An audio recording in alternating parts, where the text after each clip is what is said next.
very important because if anybody's going to be relatively impartial in this inquiry, it's going to be the feds, and I think it helps him in saying I didn't do it, and it will begin to fade into the past even more than it has. They publicly say they've reached no conclusions. Go ahead. You know what? The donors are still too afraid to give Chris Christie money. They think there's more shoes to drop. So it's good for him, but in terms of 2016, I think it could be too late. I expect wall-to-wall coverage on a variety of cable networks and in the mainstream media of this new and important finding. All right, ladies and gentlemen, you know, it's been talked about, but not to a great extent. And the fact of the matter is that Chris Christie has been... if not absolved, the report that has come out most recently has found that he had nothing to do, no knowledge of the so-called Bridgegate scandal. So this is something that I think one has to consider moving forward, although he's not out of the woods, and we're trying to effort Paul Mulshine, columnist for the New Jersey Star-Ledger, and hopefully we will talk to him momentarily about the whole Christie affair. And what it means for him moving forward for the presidency, you know, in the race for the presidency, through the primaries, etc. Also, Chris Christie has dropped 85 pounds. Now, I'm not sure if this is the total since the surgery he had on his stomach, or if this is an update. But I have a feeling it's the total, because they probably give you the total even if they gave you increments. And the only figure I've heard today that was released today is 85 pounds. Now, why are we talking about this? Well, a big deal was made, ladies and gentlemen, a very big deal. As you know, Kirsten Gillibrand, senator from New York, wrote a book, and she giggles about it, when she talks about it, although it's supposedly a terrible thing, which I never understood why she giggles about it on every interview she does, about how she was sexually harassed in the Senate gym by male senators who said, I like my women fat, you look pretty, you look just as pretty heavy, you better lose some weight. You know, they said everything to this woman, and of course she named nobody. But that is such a big deal, and she's gone on to talk about this between giggles on TV interviews, where she says that women in the workplace are subjected to all this harassment, which I say, if women in the workplace are subjected to harassment, we live in a society now where there are remedies for that, very simple remedies for that, and procedures in place to fix that. But that aside, my point is, she talks about why would you know, my weight affect my ability to be reelected? She said, why should a senator, male senator, imply that? And I say, well, you're not the only one where physical attributes have come into question. Look at Chris Christie, for one. Chris Christie is the butt of every late-night comic and has been for several years. Because it goes with the territory, does it not?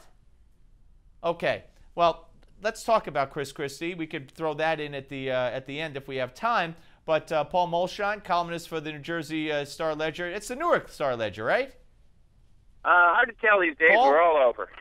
But it is the Newark Star. All right. Well, the Star-Ledger of New Jersey. There you go. Anyway, welcome back. It's been a while since the whole Bridgegate scandal erupted, and now we have a U.S. Justice Department investigation into Christie's role, and so far they've uncovered nothing.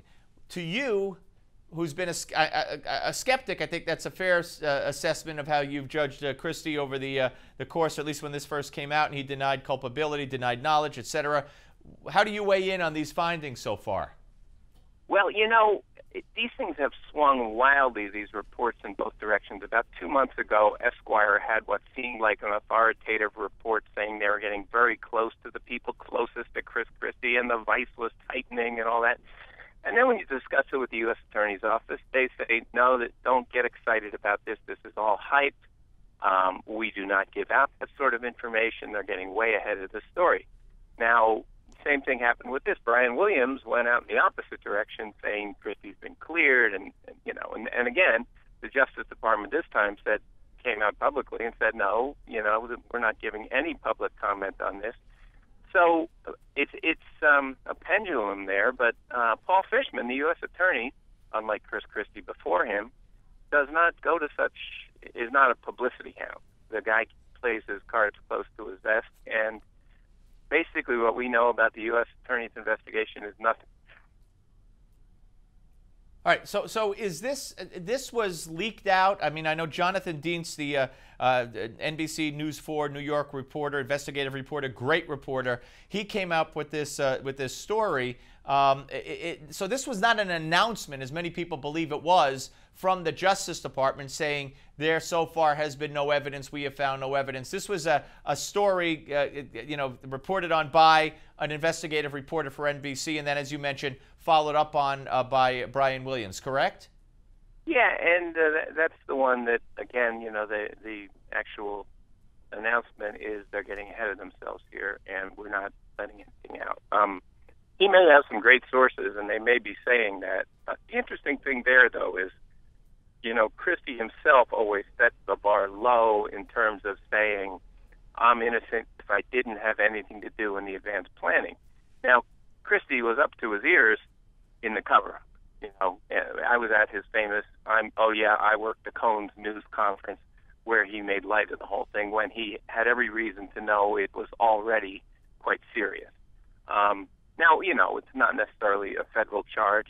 There's probably no federal. I certainly would not, as a U.S. attorney, indict somebody for being involved in covering up a political matter, because that's what politicians do. But on the other hand, it doesn't reflect well on him that he knew for months what a debacle this was and still kept trying to spin his way out of it. Have you? I mean, obviously, probably we would have read about it if you had, but I mean, you haven't gotten any inkling from any of your sources, any update from the last time we talked, maybe? I mean, that Christie knew more than he's letting on, that there's a smoking gun somewhere, that, in the testimony or evidence in any of the investigations that have been going on, either by the New Jersey State Legislature or by the feds, I mean, there's been nothing, right, so far? No, I mean, the only thing I can see that a U.S. attorney really can't get away from is those recent reports that the police were calling Port Authority headquarters and right. We heard the tapes of that. We heard those tapes. I mean, that's the right? only thing that could be a federal charge. I mean, that here they are in the midst of this mess and they're shutting everybody up. But that was before Christie got involved, and Christie himself is probably going to be able to say, as long as he's not charged, he's going to say he was vindicated. Well, it wasn't really vindicated. It was a real mess, and it happened on his watch with his people. But, I don't think Christie's going to be charged. I mean, I think Christie very wisely is, Christie is a one-man jobs office for former U.S. attorneys. He just gives every former U.S. attorney a really good job at his administration.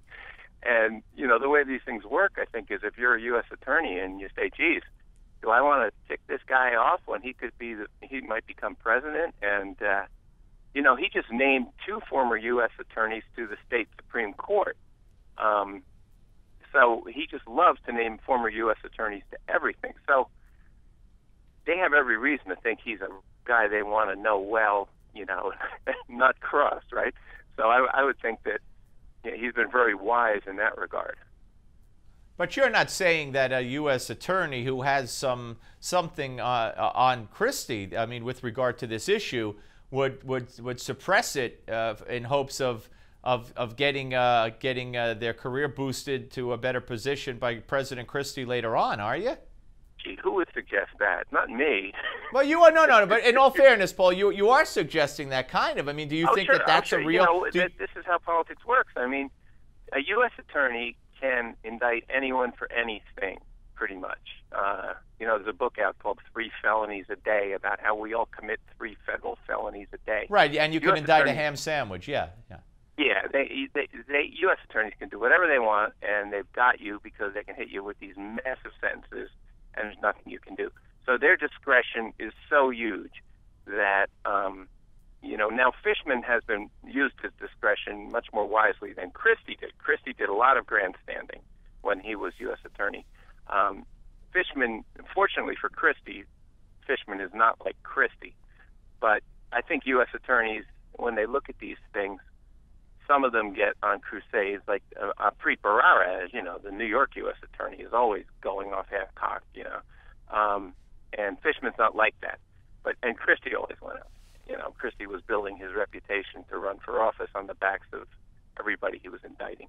But, Right. you know, I think Christie's, when you've got, you know, let's face it, I mean, when you knew the people who you were buddies with these guys and they used to work for you and so forth, you just naturally think they're really going to need something to go after you for, you know. And by the way, I don't think participating in the cover-up really was any sort of federal crime. I mean, there's no federal crime like, you know, getting Right. up and making a fool of yourself at press conferences. If that were a federal crime, all the politicians would be in jail, you know. Hey, Paul, what about the weight loss? You know, how do you square that with Kirsten Gillibrand? We only got a minute. You know, her complaining that, oh, people called me fat, said I better lose weight. And Christie is the butt of every talk show host's fat jokes and has been for years. Is there a double standard that Gillibrand's putting forth here? Well, you know, I think every woman should run marathons, in my view, so I'm the wrong guy to ask, you know. I mean, there should be a compulsory, there should be a national law. Are you saying you don't think any women should be, you're saying no woman should be overweight? Is that what you're saying? Well, in my ideal universe, yeah. I mean, okay. You know, if you're asking me, that's the way, you know. Hey, I run marathons, why can't every, you know, women, you know, it's like. So is there a double standard she's crying gander, here? Literally. Is she What's that? What's sauce for the goose is sauce for the gander, as the saying goes. All right. You know, Paul, gotta go. Christie, Appreciate it. lost a lot of weight, Paul, so. gotta go. Paul Mulshine of the Star Ledger. We're coming back. Another Malzberg panel.